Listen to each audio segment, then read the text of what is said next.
بسم اللہ الرحمن الرحیم۔ السلام علیکم۔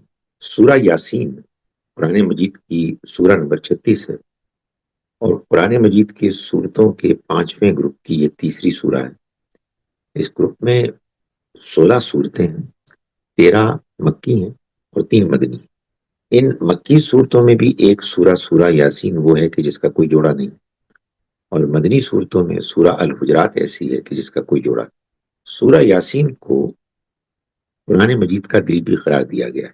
اس کی وجہ یہ ہے کہ قرآن مجید کی جو بھی اہم مضامین ہیں ان کو سورہ یاسین میں خاص اہتمام اور ایسے دل پذیر انداز کے ساتھ، مؤثر انداز کے ساتھ بیان کیا گیا ہے کہ انسان پڑھتے ہوئے محسوس کرتا ہے کہ گویا کہ پورے قرآن مجید کا خلاصہ ایک بہترین انداز میں سامنے آ گیا ہے۔ اس کی پہلی 4 آیات ہیں جو یوں اپنے مضمون کو بیان کرتی ہیں: اعوذ باللہ من الشیطان الرجیم، بسم اللہ الرحمن الرحیم۔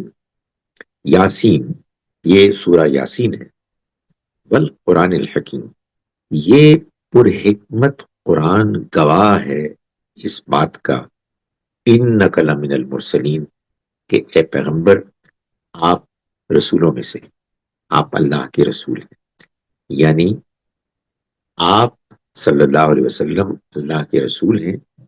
اس کا ثبوت، اس کی گواہی قرآن مجید، اللہ کی کتاب کی جو حکمت کے مضامین بیان کرتی ہے، یہ سب سے بڑا ثبوت ہے۔ جس کسی کو یہ بات جاننی ہو کہ محمد رسول اللہ، محمد اللہ کے رسول ہیں صلی اللہ علیہ وسلم، یہ حقیقت ہے، اسے قرآن پڑھنا چاہیے۔ اعلیٰ صراط مستقیم، آپ ایک سیدھے راستے پر ہیں۔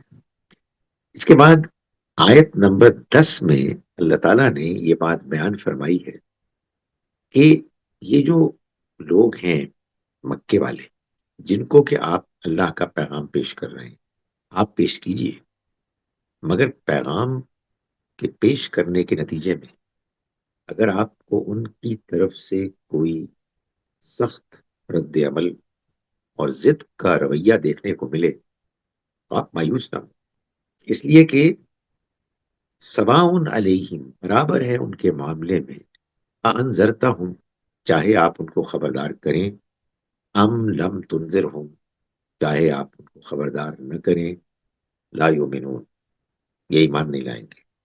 یعنی یہ مکے کے سردار، قریش کے لیڈرز، کہ جو اپنی طاقت، اپنی دولت، اپنے اقتدار کے غرے دھوکے میں آ گئے ہیں، یہ اب ایمان سے محروم کر دیے گئے۔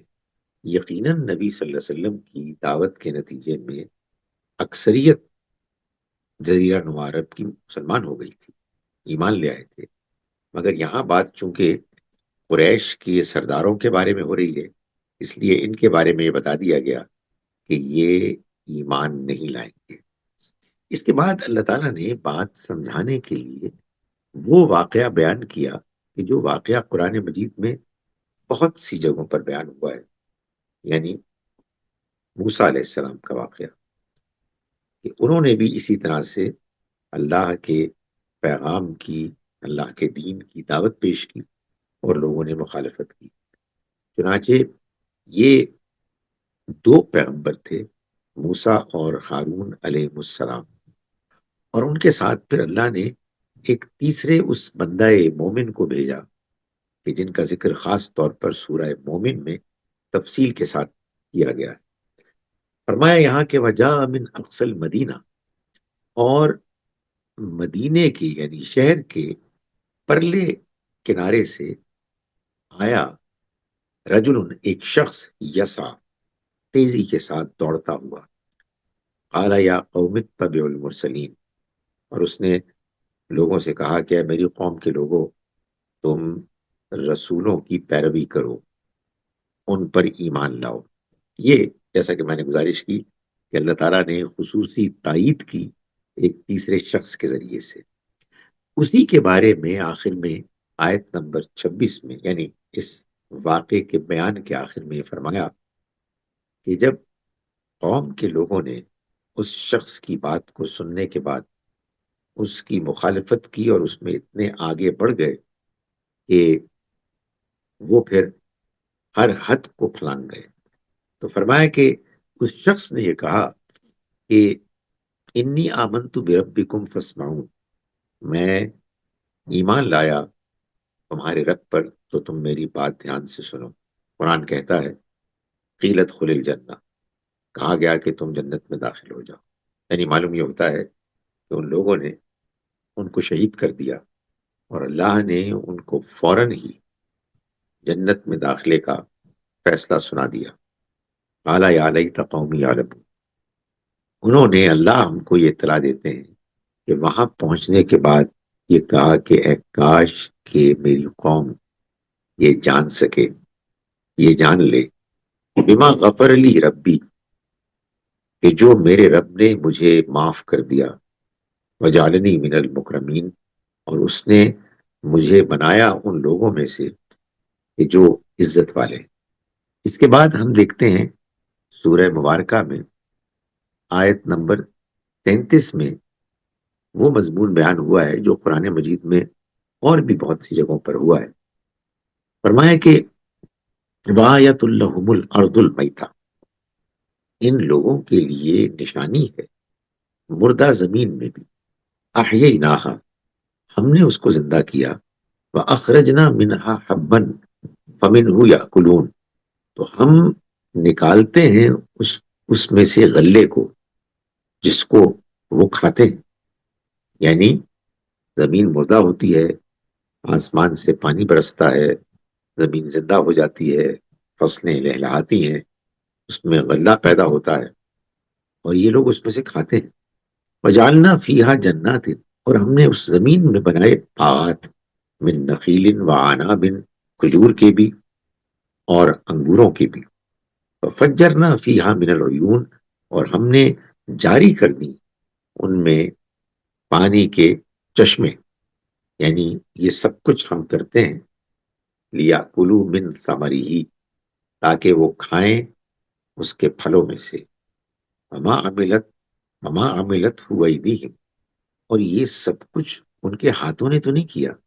افلا یشکرون، تو کیا یہ پھر بھی شکر ادا نہیں کرتے. یہ بڑا مؤثر مضمون ہے جو قرآن مجید میں اور جگہوں پر بھی بیان ہوا ہے، مگر سورہ یاسین میں بھی اللہ تعالیٰ نے اس کو خاص انداز میں بیان کیا.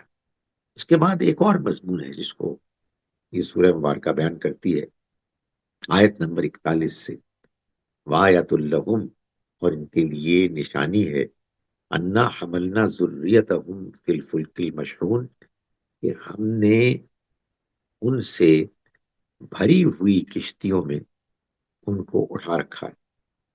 یعنی یہ جب ایک جگہ سے دوسری جگہ پر پانی میں، دریا میں، سمندر میں جانا چاہتے ہیں تو کشتیاں بھری ہوئی ہوتی لیکن پانی میں تیر رہی ہوتی ہیں. وَخَلَقْنَا لَهُم مِّن مِّثْلِهِ مَا يَرْكَبُونَ، اور یہی نہیں، ہم نے پیدا کیا ان کے لیے اسی طرح سے ان کو بھی کہ جن پر یہ سوار ہوتے ہیں. یعنی جو جانور ہیں ان کی سواری کے کام آنے والے، وہ بھی اللہ ہی نے پیدا کی ہیں. وَإِن نَّشَأْ نُغْرِقْهُمْ، اور اگر ہم چاہتے تو ہم ان کو ڈبو دیتے، غرق کر دیتے. فَلَا صَرِيخَ لَهُمْ وَلَا هُمْ يُنْقَذُونَ، تو یہ نہ پھر کوئی فریاد سننے والا ہوتا ان کا اور نہ ہی یہ بچائے جا سکتے. یہ اللہ کی مہربانی ہے کہ وہ ان کو سوار کرتا ہے اور ایک جگہ سے دوسری جگہ لے جاتا ہے. یہ صرف اللہ رحمت منا، رحمت ہے ہماری، متاعا الی حین، اور یہ ہمارا فیصلہ ہے کہ ہم ان کو ایک عرصے تک فائدہ پہنچائیں گے. اس کے بعد اللہ تعالیٰ نے آگے چل کے اسی طرح سے وہ مضمون بیان کیا کہ جو آیت نمبر 51 میں ہے. آیت نمبر 51 میں اللہ تعالیٰ فرماتے ہیں کہ وَنُفِخَ فِي الصُّورِ، یہ دنیا تو ایک امتحان کی جگہ ہے، آج ہے کل نہیں ہوگی. وَنُفِخَ فِي الصُّورِ، اور سور پھونکا جائے گا، فَإِذَا هُمْ مِنَ الْأَجْدَاثِ إِلَىٰ رَبِّهِمْ يَنْسِلُونَ، تو پھر کیا ہوگا کہ اچانک وہ قبروں سے نکل کر اپنے رب کی طرف چل پڑیں گے۔ قالوا یا ویلنا، وہ کہیں گے اس وقت کہ ہائے ہماری بدبختی، من بعثنا من مرقدنا، یہ ہم کو ہماری قبر سے، آرام گاہ سے کس نے اٹھا دیا ہے؟ ھذا ما وعد الرحمن، ان کو کہا جائے گا کہ یہ وہی چیز ہے جس کا خدائے رحمان نے تم سے وعدہ کیا تھا۔ وصدق المرسلون، اور دیکھ لو کہ پیغمبروں نے بالکل سچی بات کی۔ ان کانت الا صیحۃ واحدہ، وہ بھی ایک ڈانٹ ہی ہوگی۔ فَإِذَا هُمْ جَمِيعٌ، تو کیا ہوگا کہ یہ سارے لدینا محضرون، ہمارے حضور میں حاضر کر دیے جائیں گے۔ اس کے بعد اللہ تعالیٰ فرماتے ہیں سورہ مبارکہ کے آخر میں، یعنی آیت نمبر 82 میں، ان کا معاملہ جو اللہ تعالیٰ اس سورہ مبارکہ میں بیان فرما رہا ہے وہ یہ ہے کہ ان کو اللہ کا پیغام پہنچا اور انہوں نے وہ پیغام سنا، مگر کیا ہوا کہ وہ اس کے انکار کرنے والے ہو گئے، اور انکار کرنے میں انہوں نے جو بہانے تراشے، جو سوالات اٹھائے، ان میں سے ایک یہ بھی تھا کہ آخر یہ سب کچھ کیسے ہوگا؟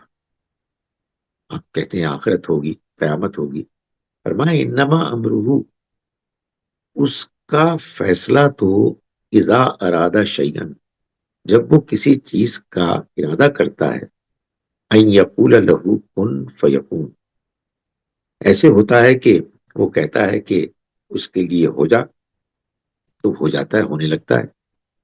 فسبحان الذی بیدہ ملکوت کل شیء، تو پاک ہے ہر عیب سے وہ ذات جس کے ہاتھ میں تمام چیزوں کی بادشاہت، اقتدار، کنٹرول ہے۔